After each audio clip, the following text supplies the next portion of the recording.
नमस्कार। आज मैं आपको बीए पार्ट फर्स्ट ईयर का जो सेकंड पेपर है भारतीय समाज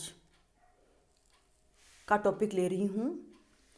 भारतीय समाज एवं ऐतिहासिक अंतःस्थापित विविधताएं। भारत एक विभिन्नता युक्त समाज है। भौगोलिक बनावट, जलवायु, जनसंख्या, प्रजाति, धर्म, इतिहास, राजनीति, भाषा, संस्कृति एवं समाज व्यवस्था की दृष्टि से भारत के विभिन्न भागों में अनेक विषमताएं पाई जाती हैं।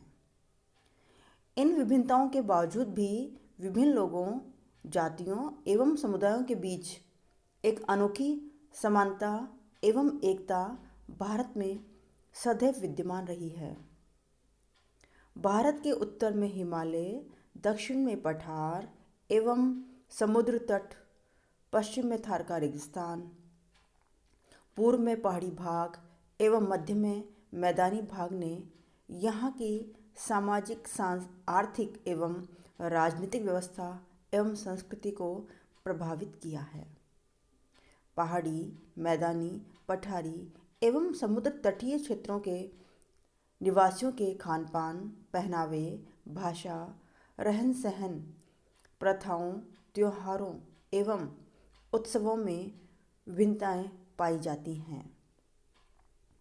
फिर भी संपूर्ण भारत एक संगठित इकाई एवं राष्ट्र है। भारतीय संविधान में इस एकता को बनाए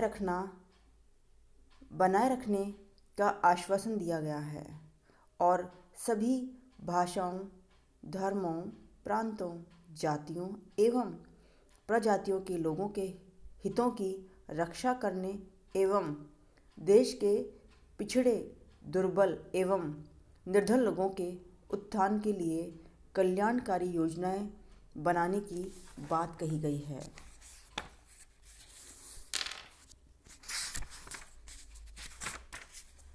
सांस्कृतिक प्रतिमानों संबंधी विविधताओं की अगर हम बात करते हैं तो यहाँ विभिन्न धर्मों के लोग पाए जाते हैं और धर्मों का एक दूसरे के समाज पर काफ़ी प्रभाव पड़ता है।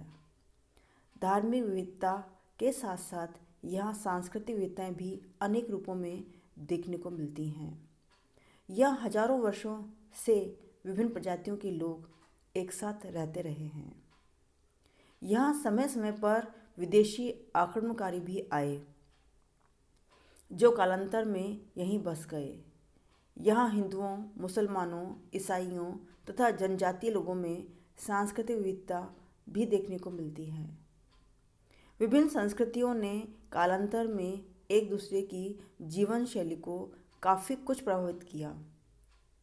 यहाँ प्रत्येक धार्मिक समूह के अलग अलग प्रकार के जीवन संस्कार, मूल्य, विश्वास, मान्यताएं, खान पान, पहनावा, साहित्य, संगीत, नृत्य, वैवाहिक प्रथाएं, परंपराएं आदि पाए जाते हैं।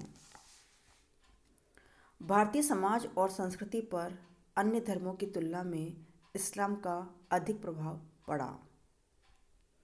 इस्लाम ने भारतीय समाज को सामाजिक, धार्मिक, आर्थिक एवं राजनीतिक सभी दृष्टियों से प्रभावित किया और यह प्रभाव ब्रिटिश काल तक बना रहा। केवल हिंदुओं ने ही इस्लाम से ग्रहण नहीं किया वरन मुसलमानों ने भी हिंदू संस्कृति के अनेक तत्वों को ग्रहण किया। मुसलमानों में क्रूरता कम हुई, उनमें भक्ति, श्रद्धा, सहृदयता तथा दयालुता पैदा हुई। उन्होंने भी हिंदुओं के खान पान, जाति प्रथा, उत्सवों एवं रीति रिवाजों को ग्रहण किया। इन दोनों संस्कृतियों के संपर्क से नवीन सांस्कृतिक प्रतिमानों का उदय हुआ। भारत में प्रथाओं, वेशभूषा, खान पान, रहन सहन, कला आदि के दृष्टिकोण से भी काफ़ी भिन्नताएं पाई जाती हैं। प्रत्येक क्षेत्र के लोगों की अपनी विशिष्ट प्रथाएं हैं और यहाँ तक कि एक ही क्षेत्र के विभिन्न धार्मिक समूहों की प्रथाओं में भी बहुत अंतर है। यहाँ तक वेशभूषा का प्रश्न है। ये कहा जा सकता है कि उत्तर व दक्षिण के लोगों की, ग्रामीण व नगरीय लोगों की, हिंदू और मुसलमानों की, परंपरावादी एवं आधुनिक कहे जाने वालों की वेशभूषा में काफ़ी अंतर है। खान पान की दृष्टि से विचार करने पर भी हम देश के में विभिन्न भागों में काफ़ी भिन्नताएं पाते हैं। आंचलिक विविधताएं। भारत एक विशाल देश है जिसमें भिन्नताओं के कारण प्रत्येक क्षेत्र में समान आधार पर समान व्यवस्था का निर्मित होना साधारणतः संभव नहीं हो पाता। यहाँ उत्तर और दक्षिण तथा पूर्व पश्चिम के बीच हजारों मील का फासला है। यहाँ उत्तर में पहाड़ है तो दक्षिण में समुद्री तट, पश्चिम में भी ही एक और गंगा यमुना का उपजाऊ मैदान है तो दूसरी ओर पहाड़ी पठारी तथा जंगली प्रदेश भी है। जहाँ लोगों को अपनी आजीविका कमाने के लिए कठिन परिश्रम करना पड़ता है, यहाँ क्षेत्रीय भिन्नताएं इतनी अधिक हैं कि कहीं कहीं तो अनेक समूह आज भी आदिम व्यवस्था में अभाव में जीवन व्यतीत कर रहे हैं और कहीं आधुनिक व्यवस्था में विलासितापूर्ण जीवन। कहीं लोग पशुपालन और कृषि के माध्यम से अपनी आजीविका कमा रहे हैं तो कहीं बड़े उद्योग धंधों की सहायता से। स्पष्ट है कि इस देश की विविधता प्रदान करने में क्षेत्रीय भिन्नताओं का भी काफ़ी योग है। प्रजातीय भिन्नताएं। भारत विभिन्न प्रजातियों के अजायब घर या संगम स्थल के नाम से जाना जाता रहा है। प्राचीन काल से ही भारत में आक्रमणकारियों के रूप में विदेशियों का आवागमन रहा है, जिसने प्रजाति भिन्नता एवं मिश्रण को उत्पन्न किया। यहाँ प्रमुखतः द्रविड़ और आर्य प्रजातीय समूह के लोग अधिक पाए जाते हैं। यहाँ देश के पूर्वी भागों में मंगोलायड प्रजाति से संबंधित लोग भी हैं। यहाँ समय समय पर अनेक प्रजातीय समूह जैसे सिथियंस, ग्रीक, शक, हून, कुषाण, यवन आदि आक्रमणकारियों के रूप में आए और धीरे धीरे भारतीय समाज की ही अभिन्न अंग बन गए। यहाँ प्रजाति मिश्रण भी काफ़ी हुआ है। यहाँ की जनसंख्या में काकशायड, मंगोलायड तथा निग्रोयड प्रजातीय समूह के शारीरिक लक्षण पाए जाते हैं। यही कारण है कि यहाँ काले, गोरे और पीले रंग के लोग मिलते हैं। यहाँ कुछ लोग काकशायड प्रजाति के गोरे लोगों की तरह सुंदर हैं तो कुछ लोग निग्रो प्रजाति के तत्वों की प्रधानता के कारण काले व घुंघराले बाल वाले हैं। पहाड़ी प्रदेशों के निवासियों में मंगोल प्रजाति से संबंधित शारीरिक विशेषताओं की प्रधानता है। जनसंख्यात्मक भिन्नताएं। जनसंख्या की दृष्टि से भारत का विश्व में दूसरा और क्षेत्रफल की दृष्टि से 7वां स्थान है। यहाँ की जनसंख्या में संख्यात्मक और गुणात्मक दोनों ही प्रकार के परिवर्तन हो रहे हैं।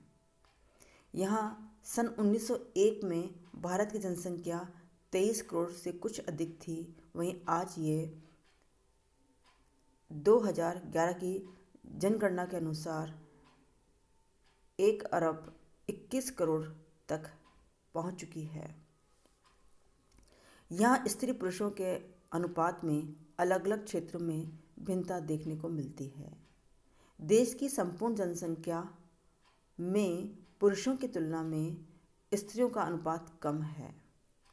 वर्तमान में 1000 पुरुषों पर 943 स्त्रियां हैं।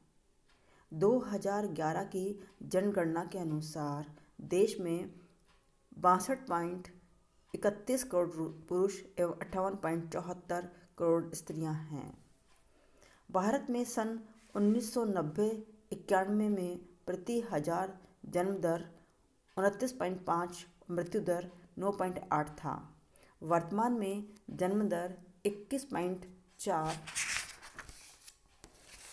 एवं मृत्यु दर 7.0 व्यक्ति प्रति हजार है।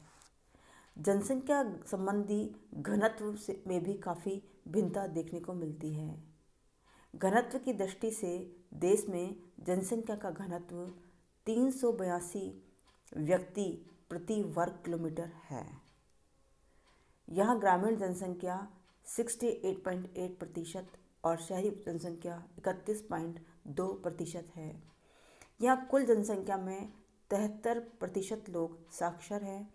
जनसंख्या संबंधी ये विशेषताएं भारतीय समाज को अलग अलग खंडों में या समूहों में बांटने के लिए उत्तरदायी है।